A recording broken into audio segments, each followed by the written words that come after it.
G'day ladies and gentlemen, what's going on? It's your boy No Sleep riding with a bald tyre, and today it is a wonderful sunny morning, and I thought we'd get out and do a little cruise after my little morning shift at work and have a good old yarn with the squad. You know, it was good. If you're new around here, how you going? My name's Nathan. I make videos, I ride bikes and talk about shit on the internet, mate.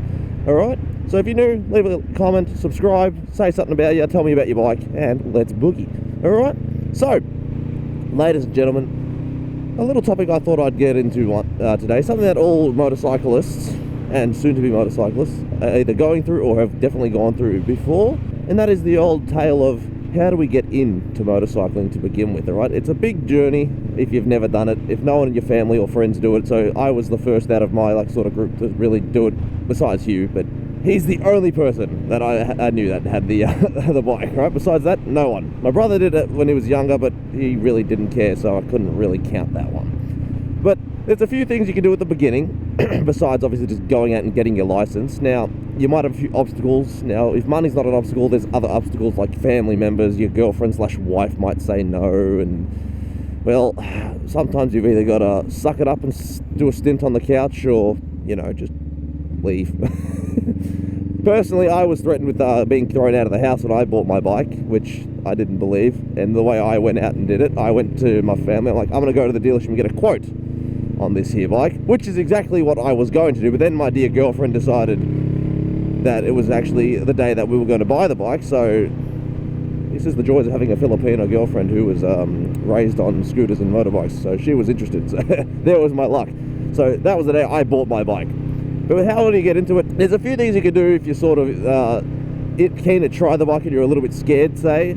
Some places you can actually pay to test a bike out, and I'm not talking like a test ride motorbike, I'm talking like, it's where they do the licenses. So where I do my license, they offer a like a day course you can do to give it a test, see if it's for you, ride the bikes around, feel them out, see if you've got the confidence, see if it's something you're interested in. So some places will offer these sort of like days where you can just pay like 130, 150 bucks, probably, you know, less, 100 bucks in America maybe, or the same price, I don't know, depending on how they adjust it and whatnot. But basically you just go there, you sit on a bike, you learn how to ride it, you go for a little bit of a ride around the bike lot as opposed to riding around the streets, just to see how you like it, you know. Some people might find that, well, after the bike starts moving, they lose interest because they get a bit more scared, or some people will go, oh hell yeah, this is actually kind of radical. If you're a little bit more on the decided side that you know you want to, you just don't know how to start, just save up and do your license test, because once you have your license, you're going to be more inclined to do anything else, especially in Australia. So the way we do ours in Victoria is that you have to do your license test for your learners. So you start off with a minimum of a 3-month learner, but you have about a year and a half is your maximum until your learners expire and you need to retake the learner's test.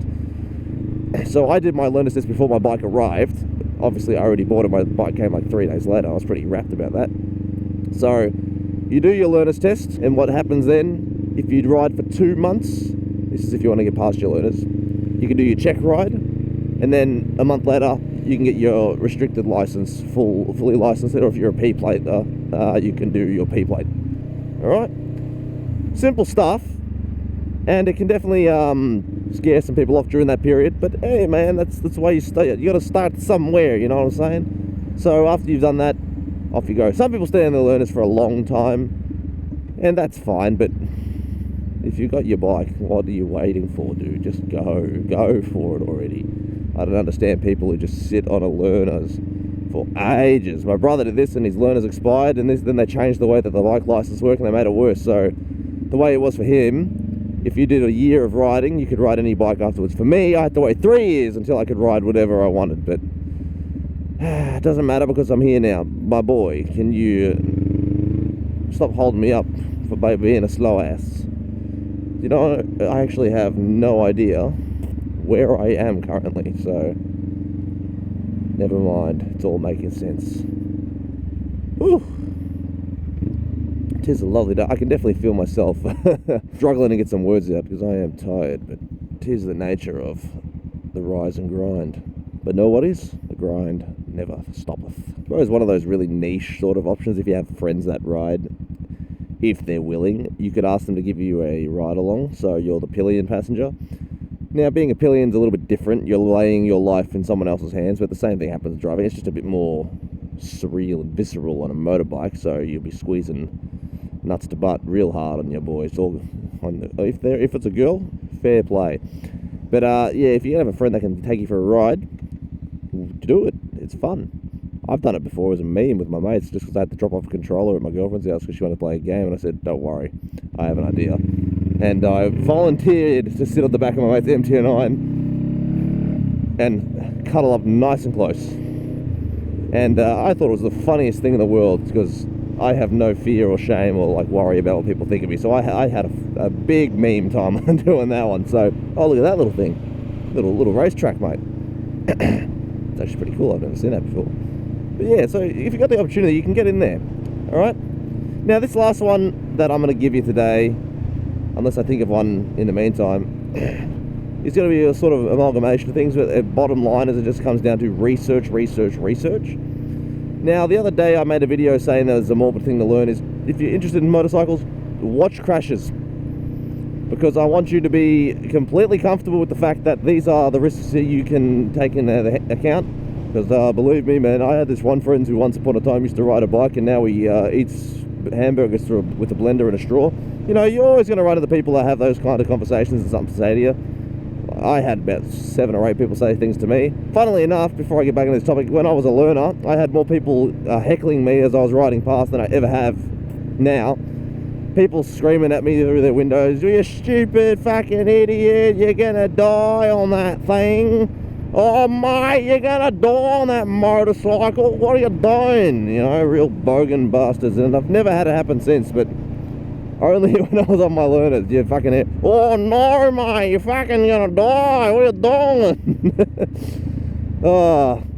It's quite entertaining, I'll give it that, but never happened again, so can't say I've had to worry about it, but it's quite funny. But watch videos on crashes. It gives you that, well, like I said, much like it teaches you what you can look out for. So it's not only a good research thing if you actually decide to go into riding. And I've already talked about this, so go watch that other video. But that gives you an indication of what can go wrong if you're worried about it. So fear not. If you can handle that and you don't get scared watching it or get anxiety, great, you're already doing one step ahead. After that, well, now you got to decide what kind of motorcycle you want. Now, first motorcycle's a bit more of an education thing. Don't just get the best thing you can buy. For God's sakes, if you're in America, don't buy a leader bike. Because there's one good way to end up a statistic, and that's get a bike that has enough power to send you Mark Jesus in the blink of an eye. Get yourself something reasonable. Now, for some people think they're about the sport bike life, and then they ride one and they go, no, this is uncomfortable, my back hurts, my wrists hurt. I would recommend potentially buying yourself a naked bike for your first motorcycle, because naked bikes give you that perfect blend of sporty riding and like cruisy riding. You can buy a Honda Rebel, because the Honda Rebel sort of does cruiser riding with a bit of naked stuff, which makes it all the more appealing. That's why I'm quite happy with mine. But it all depends. So if you're just fully into cruising, you could just start with the cruiser, honestly. I thought I was going to be into the cruising, but that's why I still bought a bit more of a lighter cruiser, because, well, I know what I'm like. And boy, am I glad I did, because I ride a bit like an idiot in my spare time, but never alone. I like to make it home, either with a friend's help or on my own, thanks. Not, I don't want to have a dirt nap. But the kind you wake up from, and I mean quite literal dirt nap, where you'll fall off the road and you end up in a ditch, and then all of a sudden you just have to worry about waking up in pain and you're broken, you know what I mean? So, whoa, hello in front of us, what in God's name's happening up here? Oh, this is never phases me, mate. Never ceases to amaze me either. But alas, we boogie. Oh, I've ended up down here. I know exactly where I am. I knew that where I am from that last step. But yeah, gotta play it off for content, baby. There's a good bike gear shop down that way, actually, just on the right.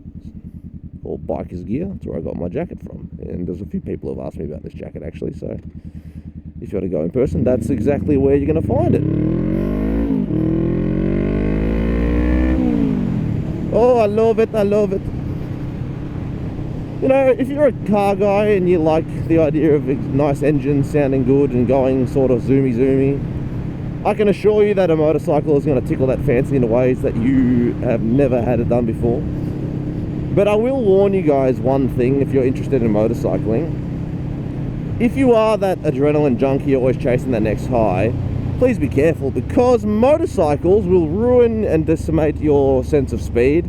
Because a fast car hitting 100 in a few seconds is ridiculous, alright? So like 5 seconds to 100, it's a fast car, alright? And 4 seconds is a really fast car, etc. But bikes hit 100, like learner bikes hit 100, I think, up into like the early, well, mid to late 4 seconds to the 100. And your super bikes can hit 100 in 2.5 to 3 seconds. So like, I hate to tell you this, but your car that you spend all that time building is never going to feel the same or as good ever again, because unfortunately, my friend, once you ride a piss missile, the missile will be pissing.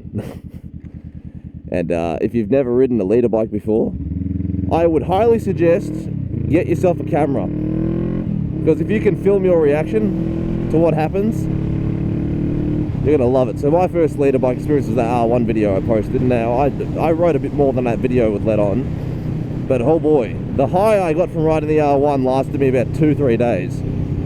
I didn't get the shakes, believe you me. There are some people though, they'll be riding 600cc sports bikes for ages, and then ride a leader bike and then shit themselves. So this is why I say start small and get better. But ladies and gentlemen, I hope what I have said didn't make total nonsense, alright? And actually made a little bit of sense to your brains. Because I want more people motorcycling, and I want people to get into it safely without fear and just get comfortable, because motorcycling is a peaceful thing, okay? Look, it obviously has its stressful situations, but even a Sunday drive can turn into a Sunday nightmare, right? So just go to the bike place where you can do your license and be like, hello sir or ma'am, I'd like to bedazzle my wallet with a nice one of them two-wheeled motorcycle thingamajiggy licenses, and please just give it to me. Or like I said, just do one of those days where you can go out and pay a bit of money and ride a bike around. Or if your mate has a big property and some dirt bikes, maybe he'll let you do that. Similar, different kind of riding, I'll give you that.